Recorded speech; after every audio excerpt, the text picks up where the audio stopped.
going on, YouTubers? It's the kid here from the Kids Corner, and I'm bringing you part 2 of what's on my iPhone.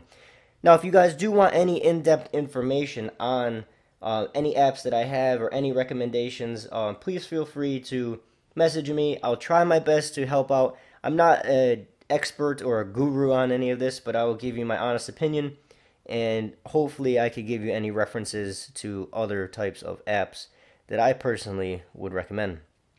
Gamefly, I am a subscriber to Gamefly. I have the 2-game subscription. I give one of them to my brother every Christmas. I give him a year subscription, and I keep one myself, so that's pretty nice to reserve an item or just see what's actually out and all of that. Dropbox, I used to use my personal account, but now I use a lot of work files. I am constantly uploading and downloading at work, so if I ever need to grab something or send something from work, I could use the Dropbox app. Google Earth, once in a while, I'll use that. I usually use the maps built into the iPhone, but it's pretty cool to see, like Google Earth in 3D and all of that. IMDb is the movie database. Rarely use that, but just in case we're chatting along with some people and we can't think of a movie or an actor or actress, I could always look that up. That's the great thing about smartphones nowadays. You can always find anything you want. Flickster for movies. It's kind of like Rotten Tomatoes, or it is Rotten Tomatoes. I don't know which one it is. But same thing. You can see what ratings are on movies and all that. Blah blah blah. Haven't used that in probably a year, but it's nice to have just in case. Up next is pretty cool. I'm actually gonna. I'll try to load it. I'm not sure. I might have to download the actual city. But it's pretty cool. They're constantly adding new...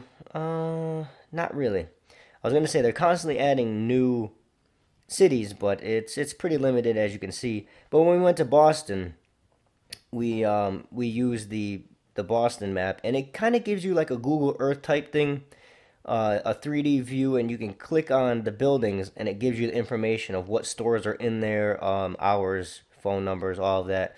And there are a few, so if you want to use this, I'll probably use this in New York when I go in the wintertime here in the next few months. But it's a pretty cool app to see things in 3D instead of just looking at a 2D map. AppBox Pro is pretty nice. I'm not gonna launch that, but it's all things like a wallet, currency converter, a level, measurements, blah blah blah. It was $1 on the App Store. Once in a while I use it.